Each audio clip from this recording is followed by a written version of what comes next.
e começamos esse podcast que tem a intenção, a pretensão de te trazer informações, descomplicar o mundo imobiliário, seja na parte legislativa, seja na parte prática do negócio. Então, o nome desse podcast é Pode Imobiliar e você pode, inclusive, fazer todas as perguntas que você tem sobre, desde a negociação até a regularização do seu imóvel, até a documentação. A gente costuma dizer lá no escritório, já vou me apresentar, falar para vocês como a gente trabalha, o que a gente faz aí para facilitar a sua vida. A gente costuma dizer que a gente trabalha desde o capim até as chaves. E aí eu iria um pouquinho à frente. Além disso, além das chaves, vem a documentação. Eu sou Elaine Musi, no mercado imobiliário há mais de 10 anos. A nossa empresa é a Cafarena Imóveis, Soluções Patrimoniais. Ai, errei. Eu sou Elaine Musi, advogada, corretora de imóveis, e a nossa experiência dentro do escritório, nosso escritório é a Cafarena Soluções Patrimoniais, ela já soma mais de 30 anos dentro do mundo imobiliário, dentro do mundo de cartórios e dentro do mundo judiciário e hoje também o extrajurídico.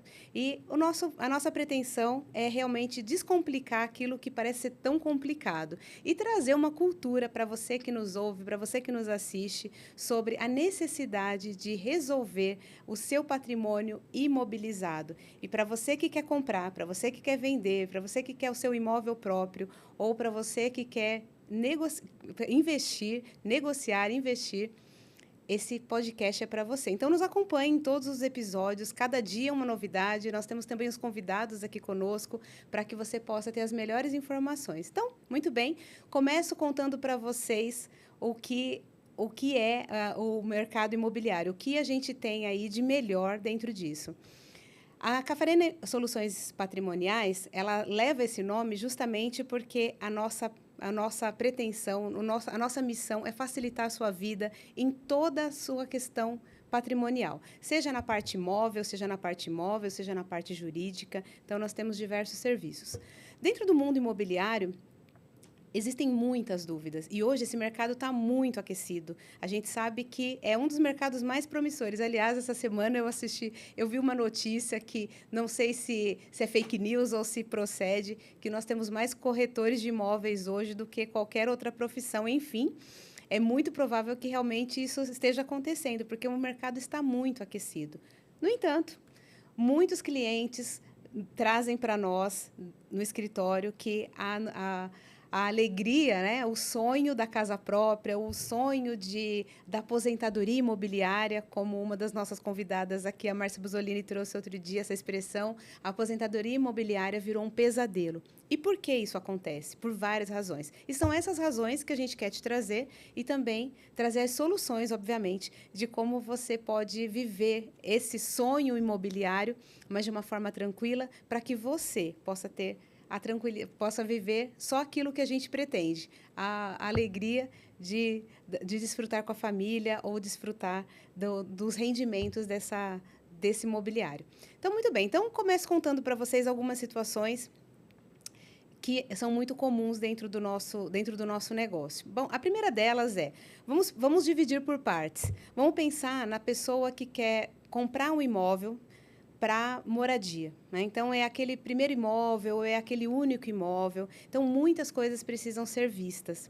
A primeira coisa que a gente precisa observar é qual é a minha intenção. Então, eu quero morar naquele local, eu quero morar naquele local por um tempo e depois alugar. Quantas pessoas vão morar comigo? Hoje, principalmente em São Paulo, a gente tem um mercado muito aquecido de pequenos imóveis.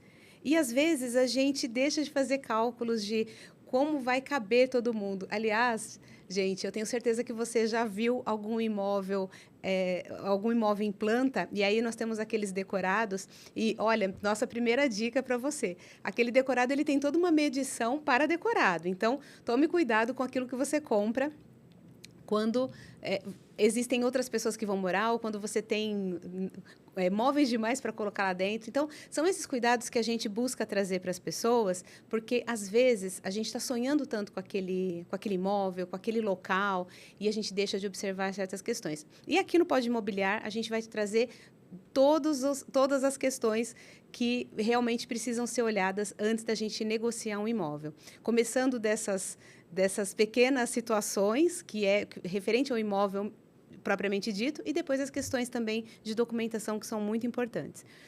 E vamos então falar sobre a forma como a gente escolhe o imóvel, né? Então, assim, o que a gente precisa saber na hora de escolher um imóvel? Essa é a primeira questão que precisa ser analisada para depois a gente não ter dor de cabeça.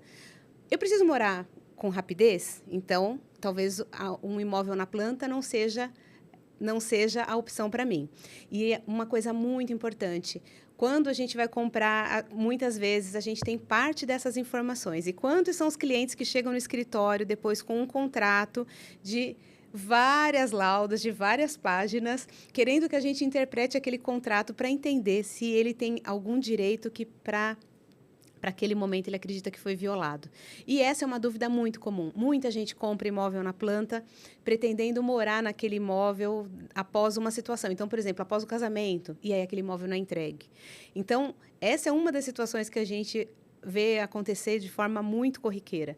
E aí vem aquele contrato para fazermos a análise, para entender se ele pode devolver o imóvel, se não pode. E, gente, via de regra, a lei, ela traz inclusive uma proteção também para a construtora, para a incorporadora, para o vendedor, que é quem desfaz a negociação precisa realmente sofrer alguma penalidade. Então, assim, a lei permite que isso aconteça. E muita gente deixa de ler essas condições ali na hora de comprar o imóvel. E qual é a surpresa dessa pessoa? Ela não tem mais condições, ela quer devolver aquele imóvel, ela não tem mais condições de pagar, ou o imóvel não vai ser entregue no momento que ela precisa.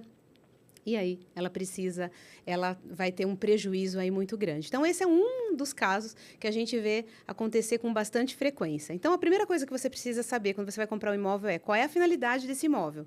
É para eu morar? É para eu investir? Então, porque são coisas diferentes. Então, a gente precisa entender. Se é para eu morar, eu tenho urgência de morar?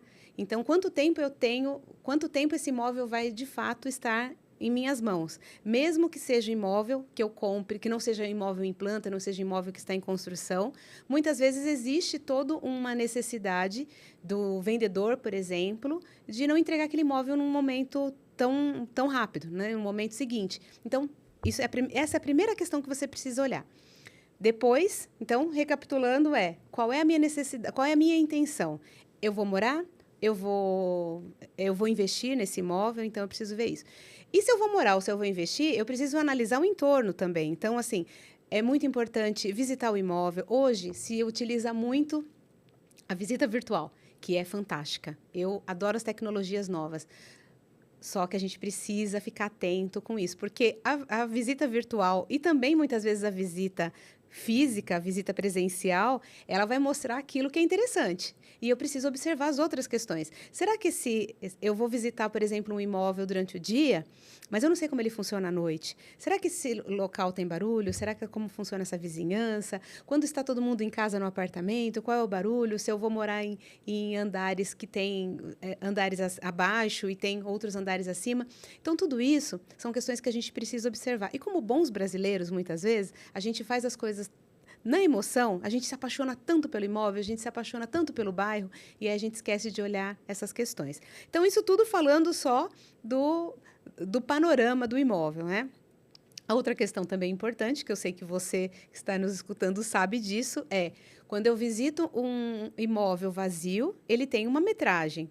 E quando eu coloco meus móveis lá, será que cabe tudo? Então, tudo isso para você ter tranquilidade aí na hora de negociar. E aí vem uma parte muito importante e que é uma parte que muita gente quer ignorar, que é a parte documental. Quando eu compro um imóvel, o primeiro documento que eu preciso ter em mãos, antes de comprar, obviamente, né, para fazer análise, é a matrícula desse imóvel. E muita gente confunde os documentos que são referentes ao imóvel. E aqui, aos poucos, em cada episódio, a gente vai contando um pouquinho para vocês. Mas, basicamente, a gente tem algumas situações. Primeiro, eu preciso entender se quem é o vendedor, de fato, está na matrícula. Ou seja, se aquela pessoa tem poderes para vender. E eu vou saber disso na matrícula. E muita gente vem, o vendedor, por exemplo, às vezes até desavisado, vem com a escritura que foi passada para o nome dele. Gente, escritura não é matrícula de imóvel, tá? Então, eu preciso conhecer primeiro quais são os documentos e depois fazer a análise correta. E para isso existem profissionais como é a Cafarena Soluções Patrimoniais, que esse é o trabalho que a gente faz todos os dias para os nossos clientes. Então, na dúvida, tenha um profissional ao seu lado. E se for fazer, tenha em primeiro momento a matrícula do imóvel. Eu preciso verificar se os vendedores, quem está me apresentando, de fato é quem tem poderes para transferir esse imóvel para mim. Outra coisa bastante comum de se deparar na matrícula é o imóvel estar financiado. Então, essa é uma condição também na hora da venda e compra que você vai precisar negociar com quem está vendendo. Como é que vai funcionar? Eu vou pagar, eu que estou comprando, vou pagar uma parte e vai ser quitada esse financiamento e aí esse imóvel passa para mim? Como que vai ser feito isso? Lembrando que a matrícula também só vai poder ser alterada depois de resolvida essa situação, porque no financiamento, quem é o dono não é quem está negociando com você, quem é o dono é o banco. Então, precisa ser analisado isso. E essa é uma questão que, pasmem, talvez você esteja aí assistindo esse episódio, você esteja falando, mas isso é óbvio. E não é tão óbvio assim. Quantas pessoas chegam no escritório depois com a matrícula comprometida e o vendedor simplesmente diz para ele, olha, não foi possível fazer a transferência, ou o cartório, ou muitas vezes em cartório, vem essa questão, o cartório diz, olha, não tem como fazer a transferência porque o imóvel está alienado. E a pessoa chega no escritório com questões como essa. Então, essa é a nossa primeira dica para você. Sempre esteja com a matrícula, a visualização de matrícula, a matrícula atualizada em mãos. Lembrando que a matrícula que o vendedor apresenta muitas vezes foi a matrícula lá atrás, quando ele comprou aquele imóvel há 20, 30 anos atrás. Às vezes o documento está até envelhecido e é essa matrícula que é apresentada. E talvez o imóvel tinha uma situação lá atrás e hoje ele esteja em outra situação. Então, na dúvida, sempre procure um profissional. Mas tenha isso em mente. O primeiro documento que eu preciso ter na hora de negociar um imóvel é a matrícula. E depois tantas outras coisas virão em seguida. Para quem vai comprar, eu preciso entender a regularidade desses vendedores. E aí, lembrando, se eu tenho um vendedor solteiro, se eu tenho um vendedor casado, se eu tenho um vendedor em união estável, isso tudo conta, gente.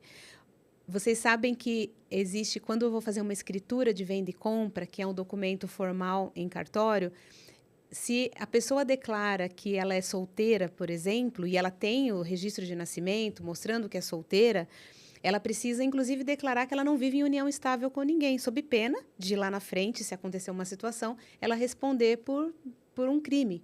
Então, é necessário entender, você que está comprando, você precisa entender qual é a situação civil o estado civil desses vendedores. Eles moram juntos? Eles são casados? São casados em qual regime?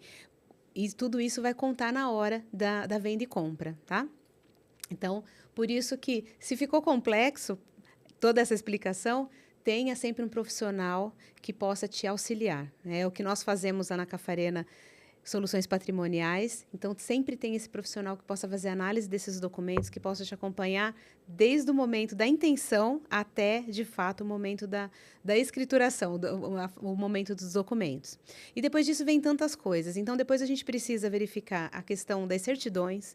Então, os vendedores, por exemplo, você que está comprando, você precisa entender qual é a situação deles. Se eles não têm apontamento, especialmente, e depois em outro episódio a gente vai contar aqui para vocês o que pode acontecer quando a gente não se atenta a essas questões que a gente está trazendo, mas principalmente questões trabalhistas, questões muitas vezes que envolvem o imóvel. Às vezes aquele imóvel tem dívida de prefeitura, às vezes aquele imóvel tem dívida de PTU, e dívidas condominiais, quando a gente fala em residências dentro de condomínios ou apartamentos. E, às vezes, depois da compra, você tem uma bela de uma surpresa, né? Aquele imóvel que a gente acha que está fazendo um belo negócio, é o imóvel dos sonhos, fizemos um belo negócio em termos de valor e aquilo vira um pesadelo. Vocês não imaginam a quantidade de clientes que chegam para nós com situações como essa, depois querendo saber se ele tem uma possibilidade de reclamar com quem vendeu.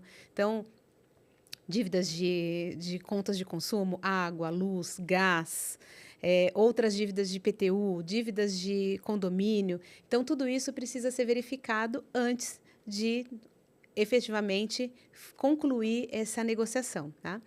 Uma outra dica que a gente traz também é em relação à documentação. Então, eu vou fazer as pessoas perguntam muito para a gente, mas eu preciso fazer um contrato de venda e compra ou eu posso fazer diretamente a escritura em cartório e depois fazer a transferência? E essa é uma boa pergunta. Por quê? O contrato, aquele contrato e que muitas vezes vira de gaveta, mas o contrato, ele é um instrumento onde eu vou poder negociar com a parte, comprador, vendedor, a gente pode negociar livremente várias situações. Então, em situação de inadimplência, em situação de não desocupação do imóvel, como vai funcionar, se vai ficar algum móvel dentro do imóvel, se não tem esses móveis, se eu vou retirar os lustres, se não vou retirar os lustres. Gente, tanta coisa que precisa ser vista no momento da negociação e é nesse contrato de venda e compra, o compromisso de venda e compra, onde eu vou colocar essas informações. Então, sempre nós recomendamos aos nossos clientes que façam esse contrato de venda e compra, porque é ali que eu vou poder detalhar. A escritura, ela é um instrumento público, ela é de fato necessária. No entanto, esses detalhes todos eu não vou conseguir colocar em escritura, né? Ela não se presta a isso. Então, é necessário sim um contrato de venda e compra, inclusive trazendo as condições de penalidade, se alguma das partes desistir da negociação, as condições de pagamento, o valor. Então, tudo isso é muito importante. Então, sempre faça sim um instrumento de venda e compra, mesmo que exista também já a intenção de fazer a escritura, tá? Então, é bastante importante, principalmente se tiver detalhes, assim como esses que a gente trouxe, para que vocês possam ficar com tranquilidade. E aí, outra pergunta que também é muito recorrente, eu preciso reconhecer firma desse contrato, se fiz um compromisso de venda e compra? Bastante importante também, porque o reconhecimento de firma, ele traz publicidade, e eu tenho a certeza de que um cartório confirmou que aquela pessoa é aquela pessoa, né? Assinatura eletrônica vale, Elaine? Vale também, dependendo, só que a gente precisa realmente ter um aplicativo com um certificado. Então, é bastante importante também verificar isso. A gente tem assinadores aí na internet que eles são válidos, como o Adobe, por exemplo, eles são válidos para facilitar a nossa vida, mas eles não têm validade jurídica. Então, compliquei em vez de simplificar. Comecei esse episódio, a gente sempre começa aqui os episódios do Pod Imobiliar dizendo que a intenção é facilitar a sua vida. E talvez com tantas informações eu tenha complicado a sua vida. Agora, por isso que a dica de ouro é: procure sempre um profissional que possa te orientar. Porque são muitas questões a serem observadas. E uma delas pode realmente tornar o sonho da casa própria em o pesadelo da casa própria ou dos investimentos. Então, essa é a necessidade. E depois, continuando um pouquinho aí nessa questão da regularização, uma dica muito importante, e essa precisa fixar. Então, se você não lembrar de nada do que eu estou te falando, essa você não pode esquecer. Contrato, eu tenho um compromisso de venda e compra. Quantos clientes nossos batem lá no escritório? Olha, eu tenho meu compromisso de venda e compra e agora levei isso no cartório para fazer a transferência para o meu nome. É sempre esse é o discurso. E o cartório diz que não pode fazer com esse contrato, mas eu fiz o contrato, inclusive esse contrato está reconhecido firma. Vamos por partes. Compromisso de venda e compra é um instrumento particular feito entre duas pessoas ou mais, entre comprador, vendedor e afins, eventualmente outras pessoas que estejam envolvidas, mas para trazer as condições dessa negociação. Ele não tem, por si só, validade jurídica para transferência do bem. Então, essa é uma informação importante. Mesmo que esteja reconhecido firma, Elaine, mesmo que esteja reconhecido firma. Então, são coisas diferentes, mas ele é um instrumento necessário. Bom, fiz meu contrato de venda e compra e esse imóvel vai ser financiado pelo comprador. Parte do que eu vendi e parte do valor vai ser em financiamento.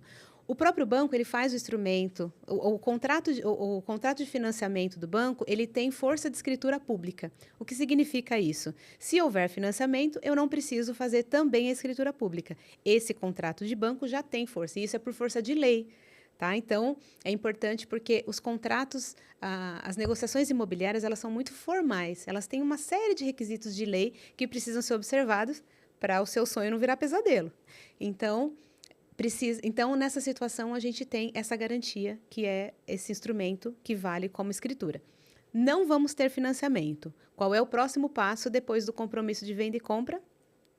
A escritura. A escritura é feita perante um tabelião, que tem fé pública, que vai reduzir a termo, como gostamos de dizer no direito, todas as informações que as partes vão trazer para eles, condições de pagamento, qual imóvel se refere e todas essas situações. E então eu tenho a escritura. Então eu tenho aí um segundo documento que já me garante a negociação, certo? Então, mas ainda não chegamos ao fim. Então, temos aí um segundo instrumento que já me garante a negociação.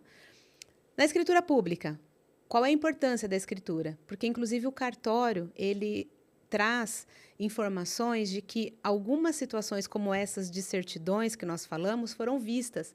Para quem já teve a curiosidade de ler uma escritura pública de venda e compra de imóvel, você vai observar que ali existem situações que a parte se compromete, dizendo, olha, que declara que não é empregador, que declara que não tem dívidas.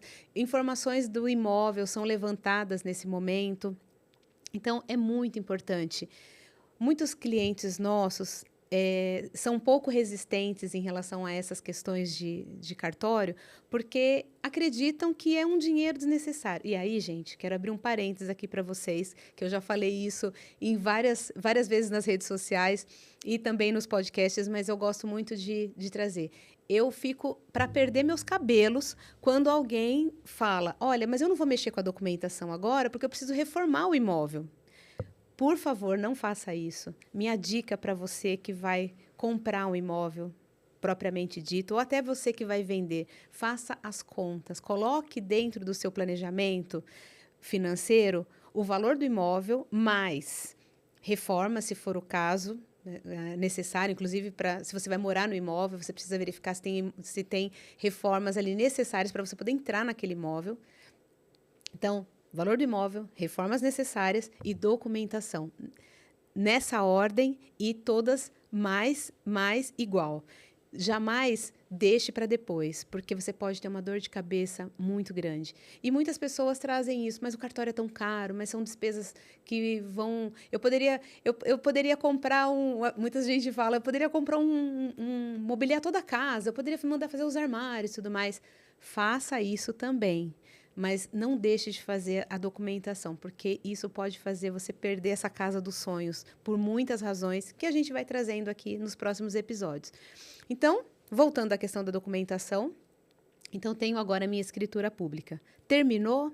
Não terminou. A escritura pública é mais um documento. Então, eu tenho o meu contrato, que vai especificar as condições de negociação, as questões mais elementares entre vendedor e comprador.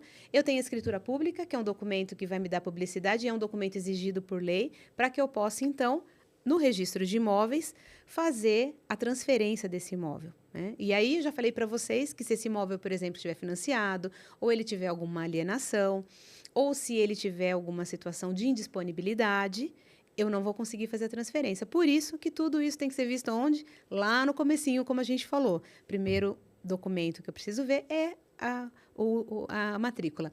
Gente, para desmistificar a questão da matrícula, pense na matrícula como se fosse um documento pessoal. Em qualquer situação, em qualquer lugar que você vai, você precisa apresentar um documento pessoal. Seu RG, sua habilitação, sua carteira profissional, enfim. Então, eu, por exemplo, utilizo bastante a OAB, mas tem que ser um documento com foto, não é isso? É um documento com foto. Por que um documento com foto? Para ver se eu sou, de fato, um cidadão e sou a pessoa que estou falando, e com foto para me reconhecer. É isso. A matrícula, ela é o RG, né? Ela é o RG do imóvel. Ela vai mostrar qual é o imóvel, onde ele está localizado, qual é a metragem dele, e a situação dele, o histórico dele, né? Diferente do nosso RG, que só tem ali o nosso número e a nossa face, a matrícula ela é um pouquinho mais completa, ela vai mostrar o histórico, desde quando aquele imóvel se transformou em matrícula, né? Porque a gente tem situações anteriores aí, que depois eu vou contando para vocês, desde aquele momento e todas as situações que aconteceram. Então, quem comprou, quem vendeu, se houve indisponibilidade, se houve financiamento, então ele tem todo o histórico. Então, isso é muito importante.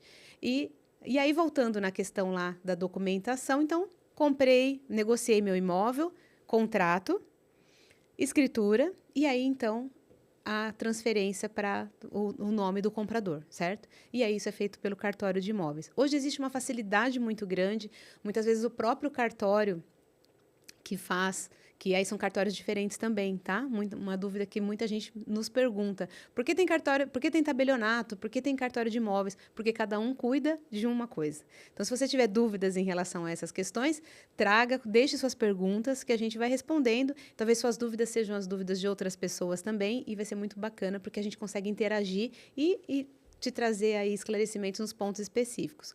Porque a nossa intenção é facilitar sua vida, embora às vezes as informações aqui pareçam complexas. E aí você já sabe, é contratar um profissional que possa realmente te auxiliar num momento tão importante da sua vida.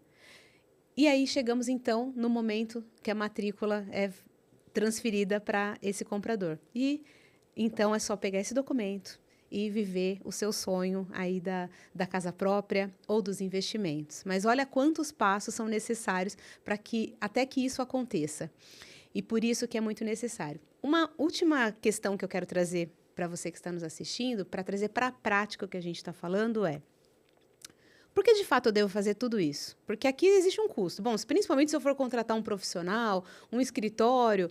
Elaine, eu tenho um custo sobre isso. E isso não é custo, isso é investimento. Da mesma forma que você está investindo no seu imóvel, que é o sonho da sua casa, é o sonho da sua moradia, ou é o sonho do seu investimento, aposentadoria imobiliária, da mesma forma você vai investir na regularização disso.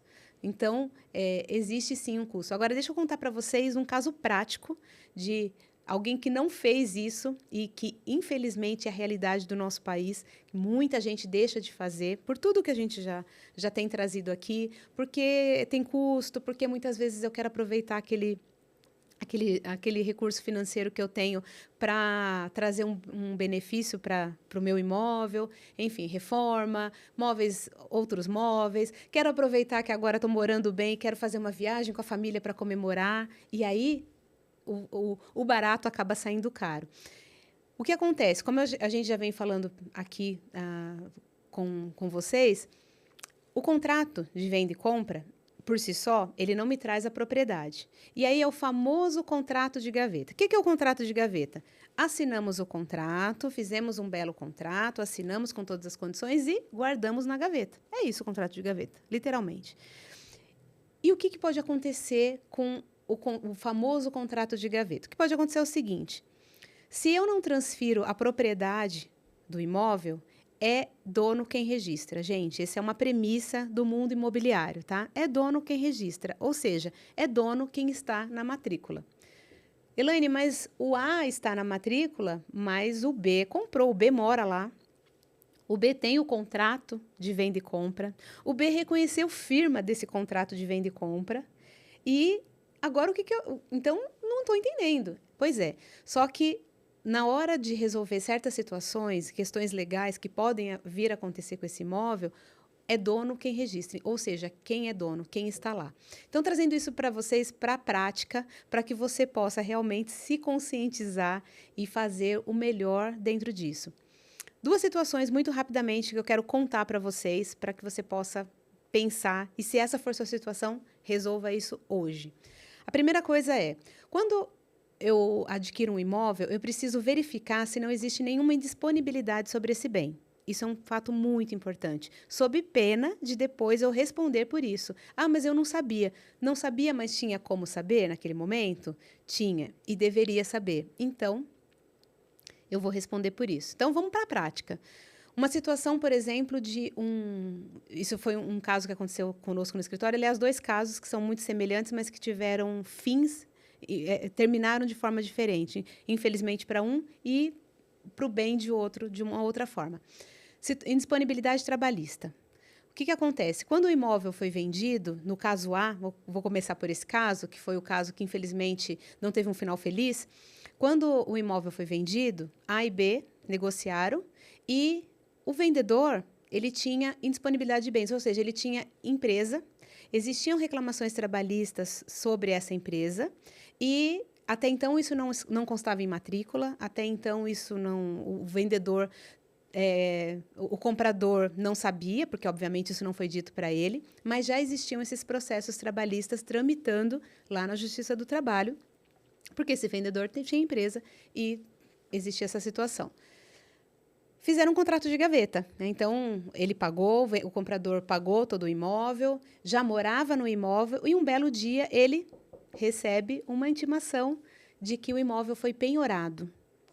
Mas como? Pois é.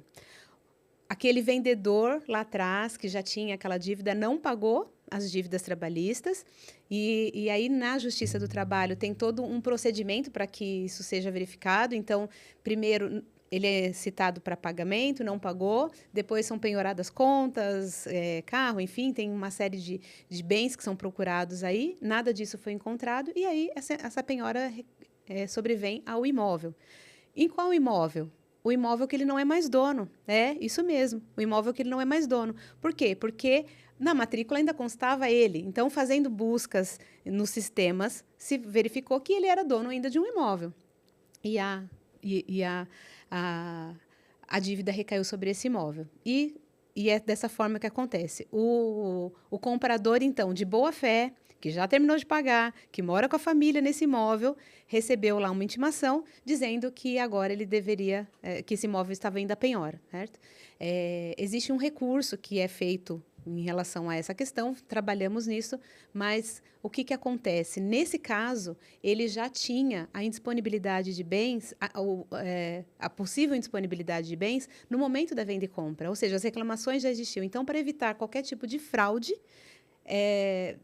o que precisaria ter acontecido? Esses compradores deveriam ter sido diligentes ou ter um profissional diligente que os acompanhasse e retirado as certidões. Se tivessem sido retiradas as certidões, ele verificaria que existia uma reclamações trabalhistas e talvez tudo isso não teria acontecido. Ou, se ele tivesse ido até o final, escritura, matrícula em nome dele, em algum momento essa situação apareceria, então ele não teria esse problema. Mas como quem registra é dono, o imóvel ainda estava no nome dessa pessoa e ele veio a perder esse imóvel. Então aí tem uma questão de leilão e tudo mais. Se você tiver curiosidade para entender mais como isso funciona, tragam as suas perguntas. Mas o que eu quero trazer aqui é a necessidade de realmente regularizar. E tivemos uma outra situação que foi a mesma questão, mas que teve um final feliz, por quê?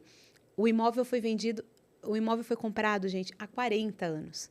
E não foi regularizado. Foi feito o famoso contrato de gaveta, aliás, foi feito entre amigos, e tudo maravilhoso, tudo bem, foi pago esse imóvel. Essa pessoa que teve o imóvel depois, numa situação complicada, criou a família ali, os filhos cresceram nessa casa e tudo mais, o único imóvel da família. E mesmo assim, mesmo sendo o único imóvel da família, se você não foi diligente nesses cuidados, poderia acontecer dessa forma. Nesse caso, a gente conseguiu reverter, considerando que a dívida trabalhista lá atrás não existia. Tanto que foi um dos argumentos que nós trouxemos, que a empresa ela foi constituída depois, agora recentemente, então há 5 anos atrás. Ou seja, muito depois da venda desse imóvel, não existia nem empresa, nem reclamação trabalhista, muito menos a dívida desse ex-proprietário, né, desse vendedor. E, nesse caso, nós conseguimos reverter. Mas deu dor de cabeça e poderia ter acontecido diferente. E eu chamo a atenção que nós tivemos no meio desse processo todo, nós tivemos uma decisão que foi nesse sentido. Olha, ele não foi diligente, nós tivemos uma negativa uma primeira decisão e ele não foi diligente a demorar 40 anos para transferir o imóvel. E aí, recorrendo e tudo mais, acabou dando certo essa situação. Acabou sendo favorável para o nosso cliente. Mas quanta dor de cabeça e quanto risco. Então, para que tudo isso não aconteça, que é um dos casos que pode acontecer, uma das situações, seja diligente, certidões e todos os passos que precisam ser feitos. Por isso, a importância de colocar isso na conta. Agora, quando a dívida recai sobre imóvel, IPTU, dívidas condominiais, aí é bem mais difícil resolver. A gente falou de dívidas trabalhistas aqui, que uma situação a gente teve êxito. Mas e quando existe dívida condominial? Quem que vai pagar? Eu posso dizer que eu sou comprador de boa-fé e que eu não sabia dessa dívida e que a dívida é do outro? Até posso. Mas como que isso se resolve? Alguém vai ter que pagar. Então, a necessidade... Então, nesse encontro eu quero trazer para vocês essa necessidade de observar o que eu quero, qual é o objetivo desse imóvel, entender qual é a melhor compra, tirar um pouquinho a emoção de lado, observar o que precisa realmente ser observado para que você possa fazer um bom negócio, para que você possa morar bem, para que você possa investir bem e depois o passo a passo da documentação. Se ainda tiver alguma dúvida, traga suas dúvidas, fale para a gente qual é a sua situação, multiplique essas informações. Nós somos a Cafarena Soluções Patrimoniais. Sigam-nos também nas redes sociais e no nosso site. Tragam suas questões, que nós vamos ter um maior prazer em te auxiliar e, quem sabe, comemorar com você, depois de tudo resolvido, esse sonho da casa própria. Então, esse foi mais um encontro do Pod Imobiliar e nós nos vemos no próximo episódio. Até lá!